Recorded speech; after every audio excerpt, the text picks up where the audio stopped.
So we've been reporting extensively from inside Israel, and now we're going to be heading into Palestinian territory to get you voices from the other side as well and see what the mood is there. Remember, the West Bank has come under attack during this cycle of violence. There have been airstrikes in Jenin, where I'd been reporting from. So we're crossing over the Judea mountains, this ancient land that remains a deep division between Israel and Palestine.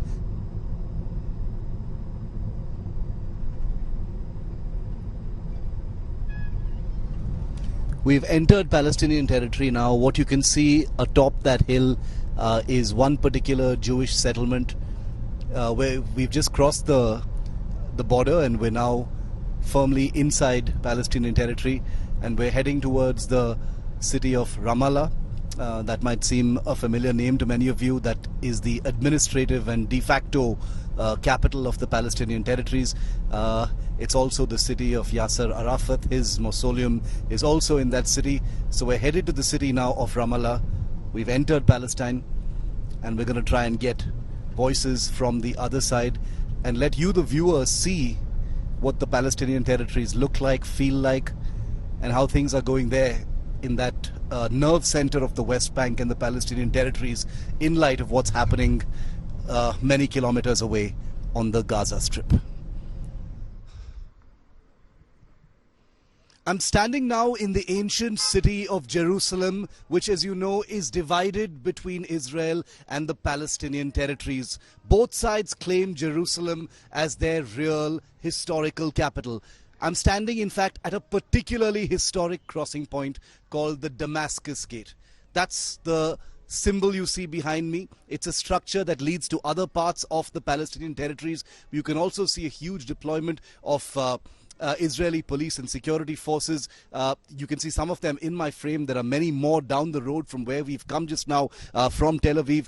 But this particular Damascus Gate has become an enduring symbol of the Palestinian struggle, that has become a focal point at this point of time. We're expecting that a little later from now there could be huge protests as well. This road that I'm standing on has been a notorious site for clashes between Palestinians and the Israeli police. Many people have been arrested last year, between 2020 and 2021 and 22, I beg your pardon. About 25 people were arrested right here on this site just behind me. So it's a restive place. It's become symbolic of a place where violent demonstrations have taken place, riots have taken place as well. So we're at that crossing point, and we're going to be venturing into Palestinian territories like we have been over the week here on India Today, to get you a perspective also from the other side.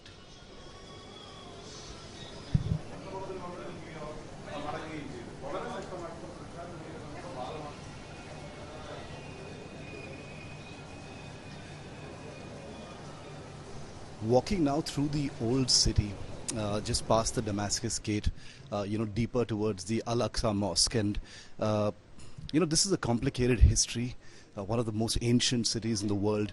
But this is a part of Jerusalem that has seen a great deal of tension. This is, remember, the old city of Jerusalem. And there can be no two ways about it. This is a conflict that has gone on for too long. Much of it sentimentally, emotionally, historically is centered around Jerusalem. The Palestinian people regard this as, Israeli occupied territory of their lands. And we're just walking through this place because many people live here quite normally.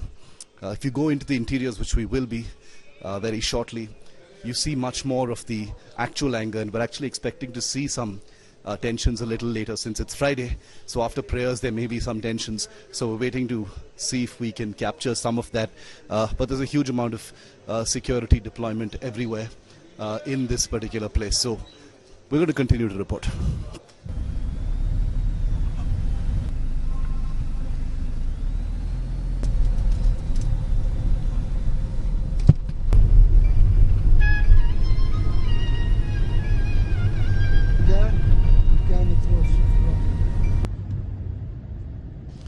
I've just arrived at the Kalandia border, on the Palestinian side of the Kalandia border. which is now shut. This divides the Palestinian territories from Israel. This used to be a major crossing point for thousands of people from the Palestinian territories working in Israel and then coming back.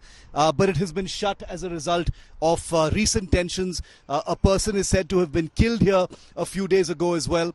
You can see a mural behind me.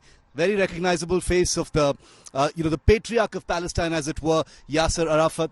Lots of graffiti there about the Palestinian struggle as well. So this wall, once again, and walls, remember, are an enduring symbol as far as Palestine is concerned. And you will see many of them as we travel through Palestine and show you these pictures. But the Qalandia border has now become an emblem of its very own.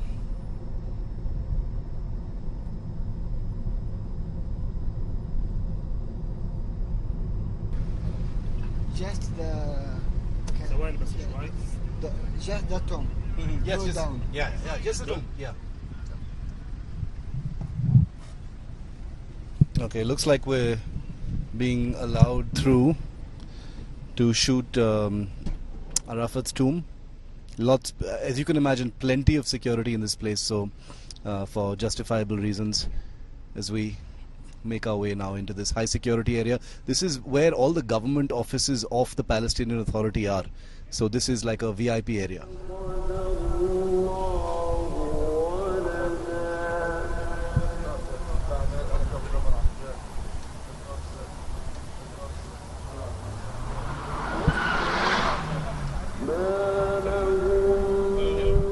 We've just been given permission to enter the memorial of Yasser Arafat.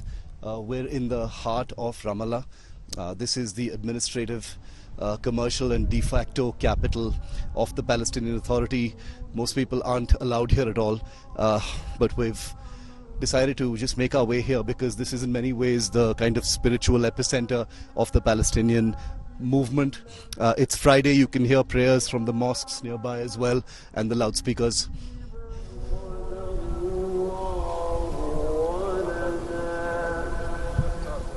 And this here is the mausoleum. What you can see behind me is the mausoleum itself. So we're going to go inside and just have a look. This is a sacred site as far as the Palestinian people are concerned. This is where Yasser Arafat, the patriarch of the Palestinian movement and struggle, still considered a man who did perhaps more than any other figure, controversial figure, no doubt, but someone who perhaps did more than any other figure for the Palestinian movement. Remember that Yasser Arafat was someone who was involved in the Oslo Accords of 1993. They were mediated by Bill Clinton, who was the US president at that time. The Oslo Accords were widely seen at that time as something which could have brought to an end, the terrible cycle of violence between Israel and Palestine. In 1994, in fact, both Yasser Arafat and then Israeli Prime Minister Shimon Peres had won jointly the Nobel Peace Prize, for the Oslo Accords, for that historic handshake between Israel and Palestine, which could have ended, decades of bloodshed and tension between the two sides. Sadly, very, very shortly after the intifadas began, each side began to blame the other for various betrayals, various divergences from the promises that were made during the Oslo Accords, and therefore, finally, at the end, everything collapsed. Given the many things that Yasser Arafat at least tried to do, he would be a very disappointed man, given what he's seeing today. His mausoleum is guarded at all times by a soldier. It's a mark of respect that's extended to the patriarch of the Palestinian movement by the current administration. Remember, the Fatah organization was founded by Yasser Arafat. He created that movement not really as a political party, but more of as a movement, and that's why it's still called the Fatah movement. The Fatah is a political party that opposes the Hamas. The Hamas is in power, politically speaking, in Gaza. Yasser Arafat also, for quite a few years of his life, lived in Gaza City, as a matter of fact. So these two territories under, Palestinian Authority, if he lived to see this day, I sometimes wonder what he would have thought.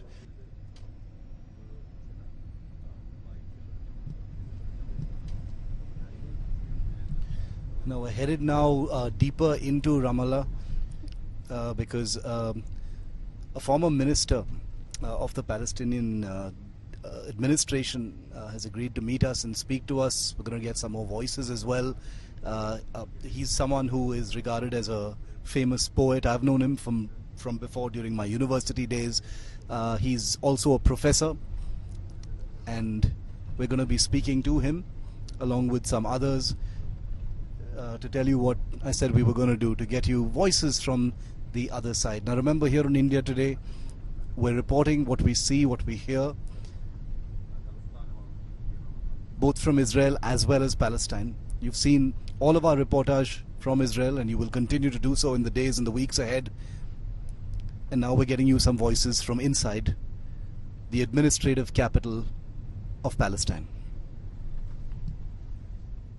And joining me now is a person whose name is Ahab Basai. So he isn't just any politician. He's a person who's been a minister in a Palestinian government not very long ago. He's regarded as one of Palestine's foremost poets. He's also a professor at the Bethlehem University, and he's agreed to see us here in Ramallah.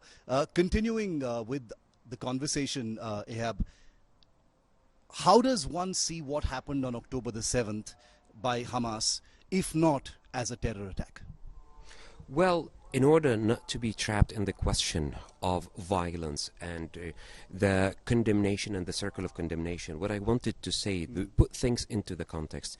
Gaza was subjected to several bombardments and incursions in the past. In 2021, there was no 7th of October. In 2018, there was no 7th of October. In 2014, there was no 7th of October. In 2012, there was no 7th of October. And in 2008, there was 7th of October.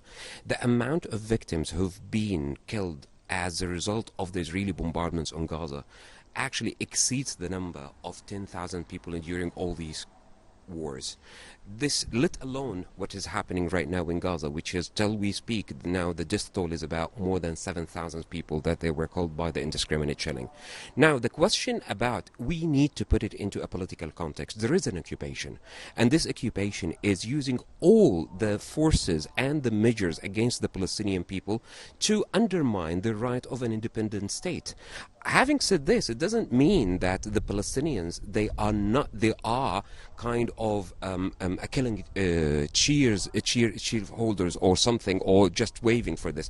The Palestinians in the West Bank, in East Jerusalem and in Gaza, they are just seeking some kind of an international acknowledgement of their pain over the last 56 years, and they just wanted a courageous statement by the international community to say, well, the Palestinians, they deserve their own state. Enough is enough in the occupation, and adhere to international community. So this is the wider context that I think what the Israeli government right now is trying to do is just to shift the public opinion, or the international public opinion, from the question of occupation. How do you see that? How do you respond as a Palestinian to Israel saying that what we are doing now is in response to Hamas, not the Palestinian people?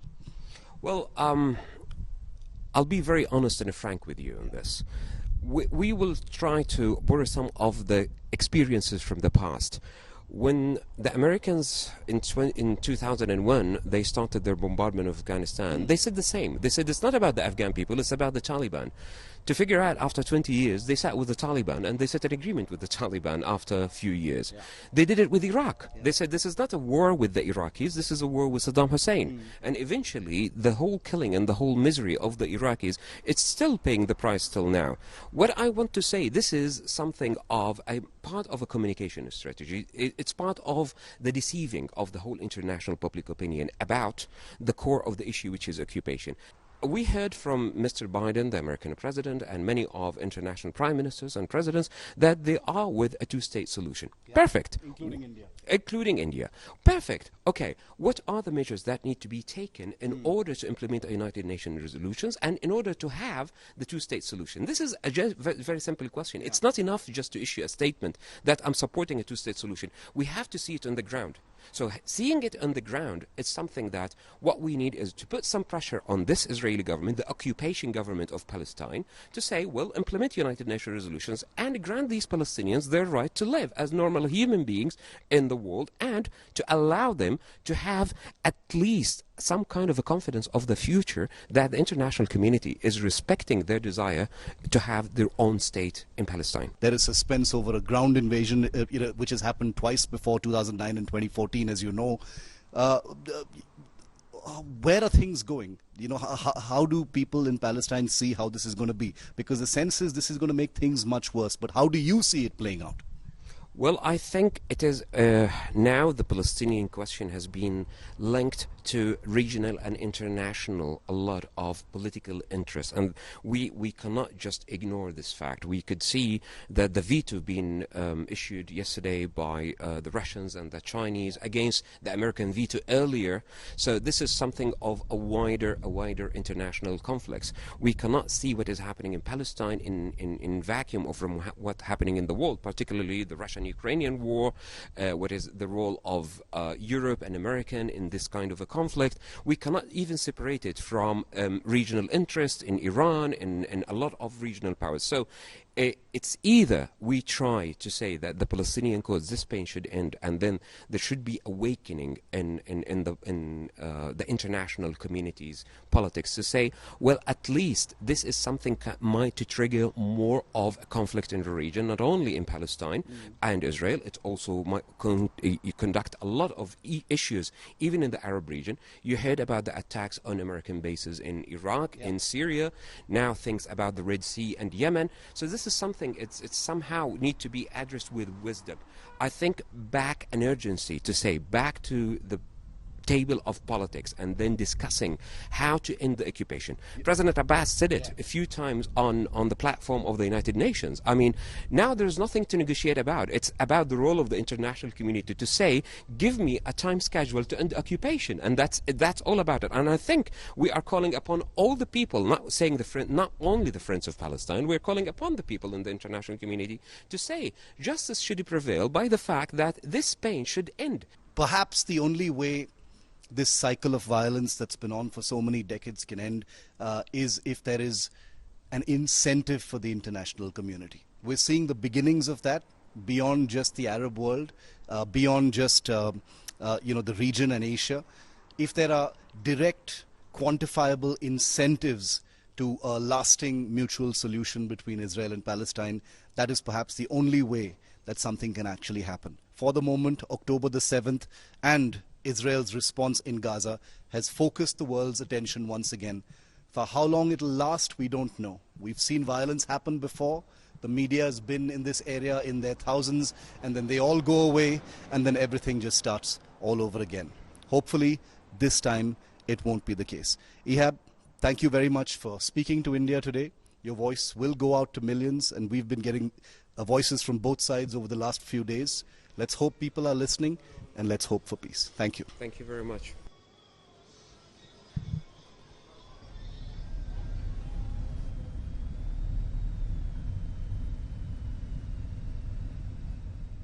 So we're in the West Bank right now, and this is one of the many impromptu protests that break out, demonstration marches that take place this Friday, and we've just found ourselves caught in one right now as we were making our way out of the West Bank. Now remember, compared to Gaza, the West Bank has largely been peaceful. Unlike the Hamas in the West Bank, unlike the Hamas in the Gaza Strip, the West Bank is governed by Fatah, the Palestinian Authority here. In the city of Ramallah, this time in the West Bank, however, unusually there have been at least 2 airstrikes. There's been 1 drone strike. We're told over 100 people have been killed here as well, which is unusual in the West Bank. So we're just trying to get a sense of where this protest is headed. It's Friday. Usually after Friday prayers, there are demonstrations. There are lots of little kids, old people, women, children, toddlers of all kinds here. And sorry. Just getting a sense. Lots of people here in this particular protest. Like I said, here on India Today, we've been reporting from both sides of this and to get you the voices. The one thing we've learned reporting from both Israel and Palestine over the last 1 week is that fierce positions in this terrible and long-lasting conflict are difficult to sustain. There are humans on both sides. Innocent Israelis were massacred on October the 7th. and innocent Palestinians have been killed in the reprisal by Israel. From the outside, as an outsider with no real skin in the game, it becomes more complicated as you report from here. Yesterday I was in the south of Israel seeing some of the worst destruction at the hands of Hamas terrorists. And now you've got voices from here in the Palestinian territories. The only channel that brings you both sides, brings you voices here and tells you to decide for yourself. I urge all of our viewers, and I've done this throughout my coverage here, resist the temptation to take fierce sides in this terrible war. Many things have been said and done over the years, but suffering continues to take place on both sides. The Palestinian people look to India to play a bigger role. Will that happen? We don't really know. All we do know is that what happened on October the 7th has probably made things infinitely worse for the people here.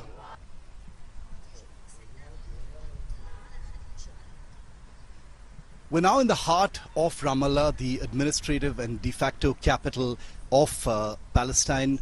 And as you've no doubt noticed, that there is a bust behind me of none other than Mahatma Gandhi. This is a bust that was installed here many, many years ago. And Gandhi finds pride of place here in Ramallah, is a revered figure like he is everywhere else in the world as well. But especially here in this administrative capital of the Palestinian people and the Palestinian Authority, Gandhi holds a very special place because he symbolizes the close relationship, diplomatic relationship that India has had, the many projects that India has here in Ramallah. There's a school here, there is a road named after Nehru here. There's a lot of Indian linkages in terms of government-linked projects that happen here with India's help. And therefore, this small bust of Mohandas Karamchand Gandhi represents that link. You know, we've spent the day here in the West Bank speaking to the Palestinian people, speaking to key figures. Many of them didn't want to speak on camera for obvious reasons, but they believe that India will hold or play a great role in what happens going forward. They believe that India's past links with Palestine, its concerted and very deliberate foreign policy which supports a two-state solution and a lasting mutual solution to the Israel-Palestine conflict means that India has a very, very serious role to play. And they all are unanimous on one stand. They believe that India will have an outsized role to play in what happens going forward. They believe India is no longer just a side player. They believe India must step up, use its influence, whether to broker peace, whether to use its influence with Israel and other countries to play a much larger role than it has in the past. Could that be represented by this bust of Mohandas Karamchand Gandhi behind me? We don't really know. But there are expectations from India, and the aspirations of the Palestinian people are very much linked to those. In Ramallah, Palestine, Shivarur for India Today.